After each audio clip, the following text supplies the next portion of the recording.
तो पिछले एपिसोड में हमने देखा था कि स्टूडेंट काउंसिल एक डेब्ट सेटलमेंट पार्टी रखती है जिसमें मैरी और यूमेको दोनों पार्टिसिपेट करती हैं और वो क्या ही दिमाग लगाकर अपना एक्चुअल डेब्ट की जगह अपना एक दूसरे का डेब्ट रिपोर्ट करके ओवर स्मार्ट जून को बुरी तरह से हराकर अच्छा खासा पैसा स्टूडेंट काउंसिल से रिकवर कर लेते हैं। एंड बिसाइड्स फ्रॉम दैट यूमेको नानामी की हेल्प भी करती है। अब आगे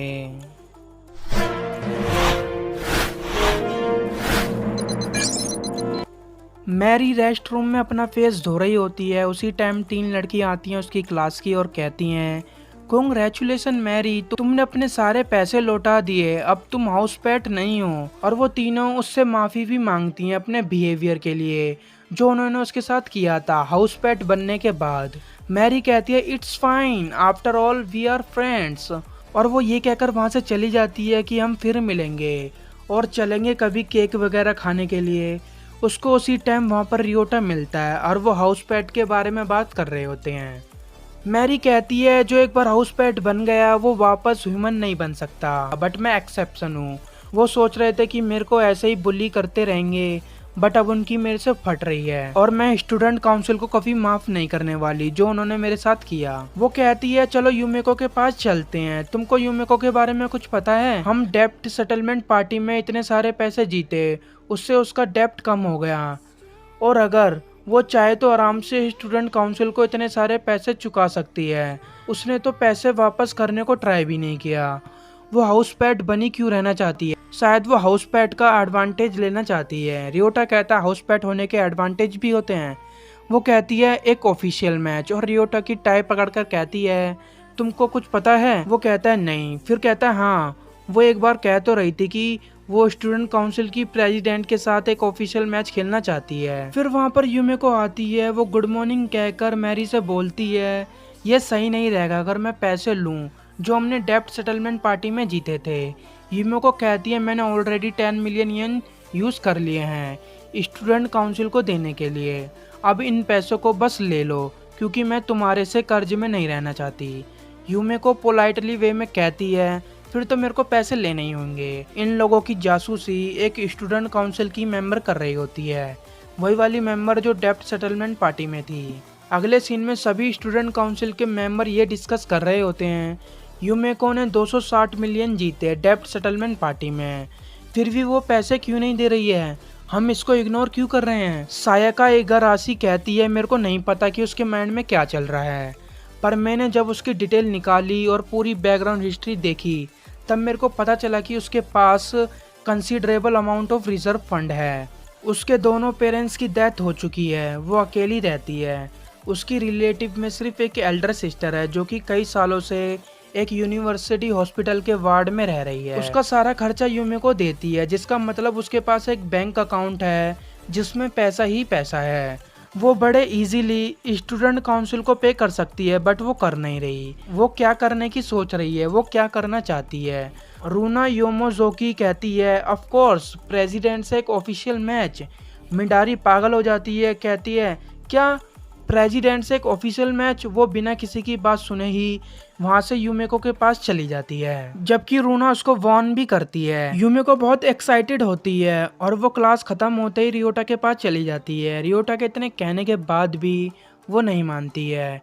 रियोटा सोचता है कि ट्रेडिशनल कल्चर क्लब रूम की प्रेसिडेंट ने यूमेको को पहले ही एक बार हरा दिया है, पर फिर भी यूमेको रियोटा उसके साथ स्टूडेंट काउंसिल प्रेसिडेंट के रूम में जा रहे होते हैं। बीच में ही उनको मिडारी मिल जाती है। वो यूमेको को अरेस्ट कर लेती है और कहती है, तुमने स्टूडेंट काउंसिल को 310 मिलियन येन नहीं दिए और ब्यूटिफिकेशन ऑफिसर होने के नाते मैं इसको इग्नोर नहीं कर सकती। रियोटा कहता है, तुम ये क्या कर रही हो? वो कहती है, मैं अपनी जॉब कर रही हूँ, इस स्कूल के गार्बेज को प्रॉपर वे में साफ करना। वो यूमेको के साथ रियोटा को भी अपने साथ ले जाती है क्योंकि वो यूमेको के लिए इतनी चैंचै पैंपै कर रहा होता है।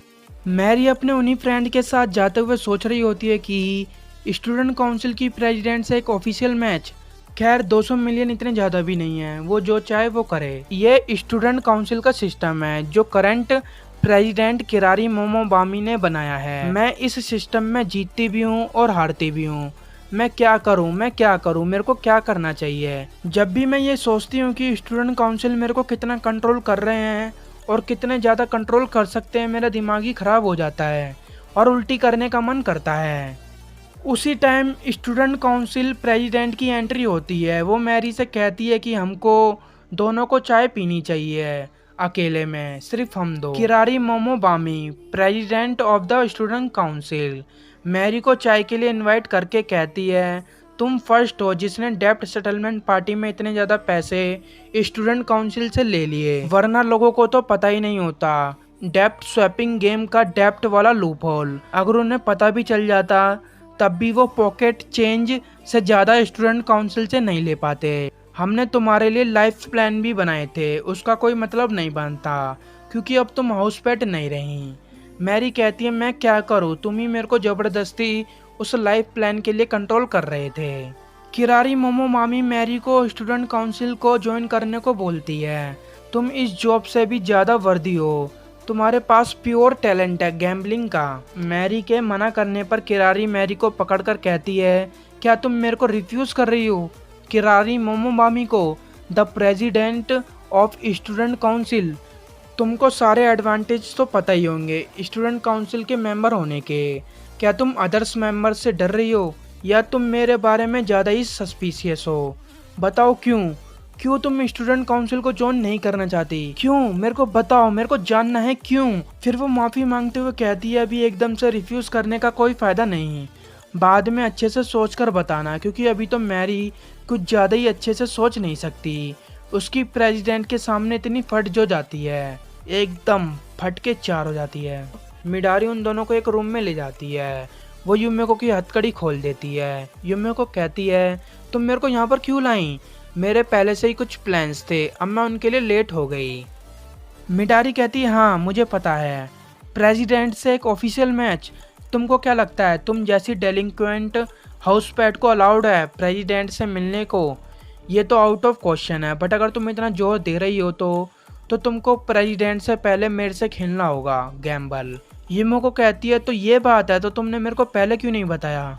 मिडारी कहती है, मेरे इंस्टिंक्ट कहते हैं हम दोनों एक जैसे ही हैं, डैम परवर्ट्स इन थ्रिल।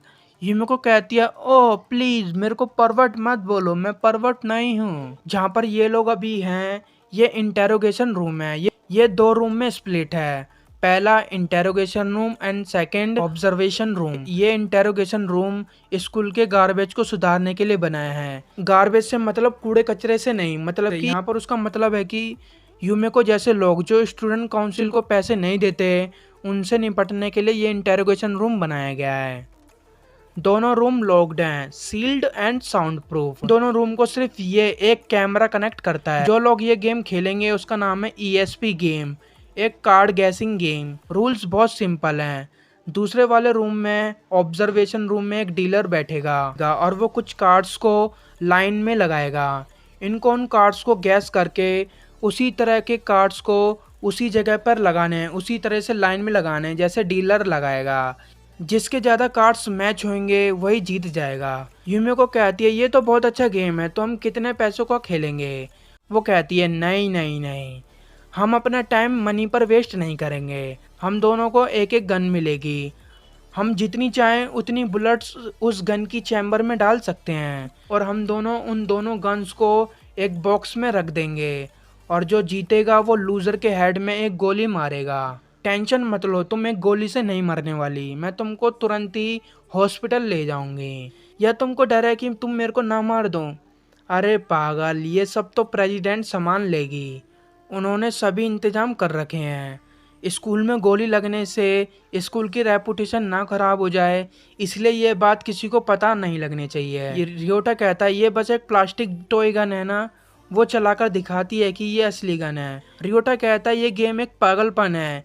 युमेको, चलो हम यहाँ से चलते हैं। मिडारी रियोटा के ऊपर बैठकर कहती है, तुम हमारे अच्छे समय के बीच में क्यों आ रहे हो? प्रेसिडेंट मेरे संग नहीं खेलती, बस युमेको ही है जो मेरे संग खेल सकती है। वो रियोटा से रोकर रिक्वेस्ट करती है, प्लीज रियोटा हमें खेलने दो, हमारे अच्छे समय के बीच में मत आओ।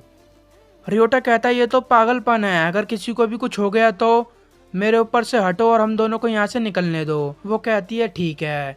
फिर अचानक वो उस पर बंदूक टांग देती है और उसको मारने वाली होती है कि युमेको कहती है, पहले मेरे से तो पूछ लो कि मैं खेलूंगी या नहीं। यूमेको रेडी हो जाती है खेलने के लिए, बट वो 3 कंडीशन पर। रियोटा कहता है तुम दोनों तो एक जैसी ही हो, एकदम सेम, गैम्बल के लिए पागलपन। यूमेको 3 कंडीशन रखती है। पहली कंडीशन की वो सिर्फ 3 बार ही खेलेगी, दूसरी डीलर रियोटा होगा, और तीसरी जो भी हारेगा वो जीतने वाले को 1 मिलियन येन देगा। वो कहती है तुम मेरे लिए कंडीशन सेट कर रही हो, मेरे लिए मेरे को कोई प्रॉब्लम नहीं, पर तुम सिर्फ 3 बार ही क्यों खेलोगी? क्या तुम टाई करने की सोच रही हो? क्या तुम तीनों ही बार जीतकर मेरे को गोली नहीं मारोगी? यही सोचकर मिडारी एक और कंडीशन सेट कर देती है। अगर कोई भी अपने अपोनेंट पर गोली नहीं चलाएगा तो उसके अपोनेंट को एक मौका मिलेगा एक बार गोली चलाने का, उसके सर में ठोकने का। यूमेको हाँ कर देती है। रियोटा कहता है यूमेको प्लीज मत खेलो, इस गेम में किसी न किसी को मरना ही पड़ेगा। यूमेको कहती है इस बात को अपने माइंड में रखना, हमारे पास इट है, अगर हम इट को एज अ साइन यूज करें तो हम जीत सकते हैं। रियोटा सिर्फ अपने हाथ को दिखा सकता है कैमरे में।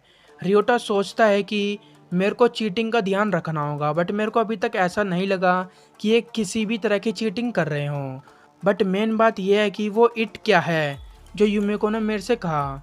यूमेको मेरे में कुछ ज़्यादा ही फेथ रख रही है। अभी तक तो मैं हाउस पैट ही होता अगर मेरी लाइफ यूमेको ने नहीं बचाई होती। मिडारी की चमची रियोटा को जल्दी करने को बोलती है। रियोटा बहुत ज़्यादा नर्वस होता है और उसको डर लग रहा होता है। रियोटा की फटी पड़ी होती है, मैं क्या करूं, मैं क्या करूं, मेरी वजह से अगर यूमेको मर गई तो मैं क्या करूं, मैं क्या करूं। फिर वो सोचता है कि हाँ यूमेको ने मेरी लाइफ बचाई थी, अब मेरी बारी है कि मैं यूमेको को बचाऊं, इसलिए उसने मेरे को डीलर बनाया। मेरे को बस एक साइन देना है कोई भी। इट तो बस यूमेको ने ऐसे ही मिडारी को कंफ्यूज करने के लिए बोला।